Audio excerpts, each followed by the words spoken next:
Let's bring on to the show Congressman Mike Johnson from House Armed Services and from the Fraternal Order of Police, National Vice President Joe Grimaldi.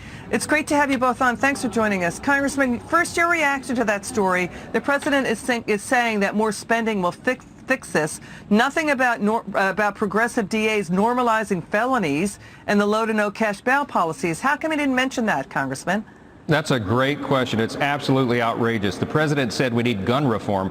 We don't need that. We need reform of radical district attorneys. That's the problem. As you said, it's these progressive DAs with these crazy policies where they won't prosecute crime. They're reducing felonies to misdemeanors. They're weakening their bail policies, and it leads to more crime. This is not rocket science. An 8th grade civics student could figure this out. They're also the open border policies. That's a big root cause of all these problems, because dangerous people are coming across the border, being shipped around the country on planes and buses to a neighborhood near you. And we know fentanyl is flooding over the border, and that's leading to all sorts of street crime and gangs and everything else. So it's the president's and his party's policies and their dangerous rhetoric, of course, about defunding the police that has led to all this. That's the root causes, and that's what needs to be addressed and reversed. Yeah, we hear you, Congressman. Also, the president, by the way, said he's against defunding the police. He wants more money. Joe, how would you fix it? We hear you, Congressman. Joe, what is the answer? How do you stop this? I mean, let's show the data on the crime that's going on across the country. People are fed up. They've had it. They don't want it anymore. Carjackings up 6-fold nationwide. Murders up 30% in 2020. A dozen cities, new homicide records. What's the fix? How do you stop it? Well, the fix is to do the opposite of what they are doing. Police officers delivered historic crime reductions in the 20 years prior to this huge spike that we saw in violent crime over the last 2 years. We've done it before, and we can do it again. But here's how we do it. We have to actually enforce the rule of law. We have to make sure that we are actually prosecuting criminals when they commit crimes. We need to vehemently prosecute violent crime. If someone uses a gun in a crime, we should be seeking the maximum, not giving them a slap on the wrist and letting them back out. And we certainly shouldn't be giving them a PR bond where they just pinky promise to show up to court. We need to embrace broken windows theory so that we can fix the crime and disorder in our communities so that everybody feels safe. And we need to support and fund our local police departments so that we can accomplish that mission, because everybody deserves to live in a safe community. To Joe's point, and you're both making great points, Congressman, you know, it's not rocket science, right? The answers are right there.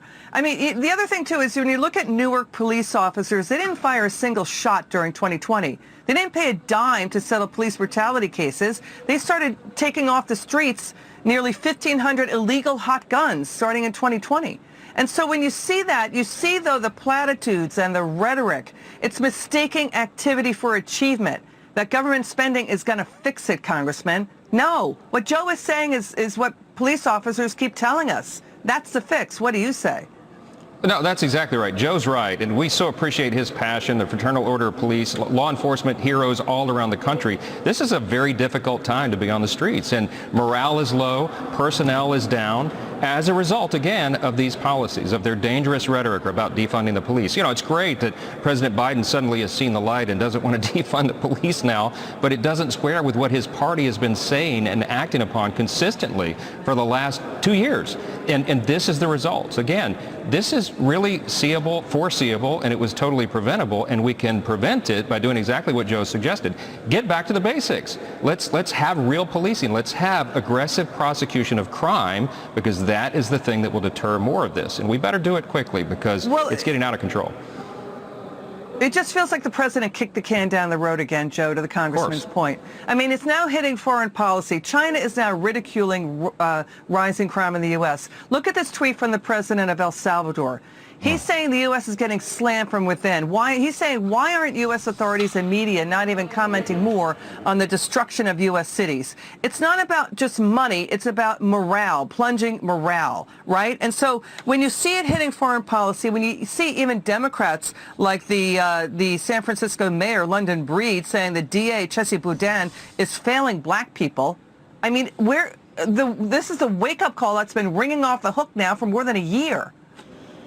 It is. Well, I mean, absolutely. Go ahead, Joe. Yeah. Joe's going to take it. Let's go to Joe. Sorry, Congressman. Go ahead, Joe.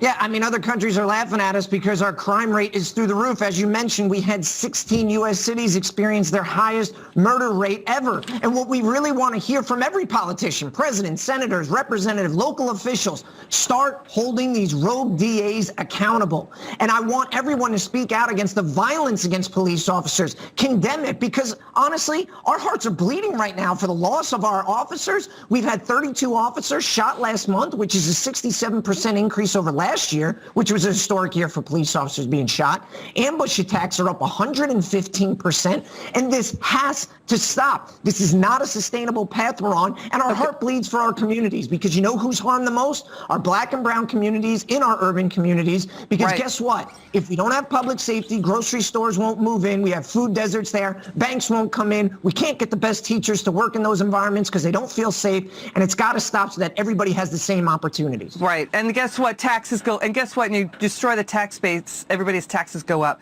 Is the president, Congressman, is he being, again, taking the position of renouncing his 1994 tough on crime bill that he wrote in 1994? He was slammed for that because it incarcerated, it was blamed for incarcerating a lot of minorities. And by the way, Heather McDonald at Manhattan Institute is saying it could be 10,000 black people and minorities killed last year.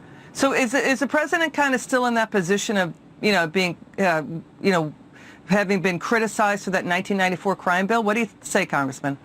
What we believe is that he made commitments to all these radical progressive groups in order to get the nomination, to be able to be elected president, which was his life's goal, right? And he's there now, and he's not driving the train. I think these activist groups are, these interest groups, the people that are in his ear all the time, and that's what's led to all this chaos. We need the president of the United States to stand up and lead. We need him to go back to the apparent vision that he had in the 90s when he cared about crime in our communities. It is too late for this. We have got to get on point, and the president has got to address the root causes, as you said. That's the problem. Congressman Mike Johnson and Jill Grimaldi, we'll have you both back on again soon. That was a great interview. It's good to have you on.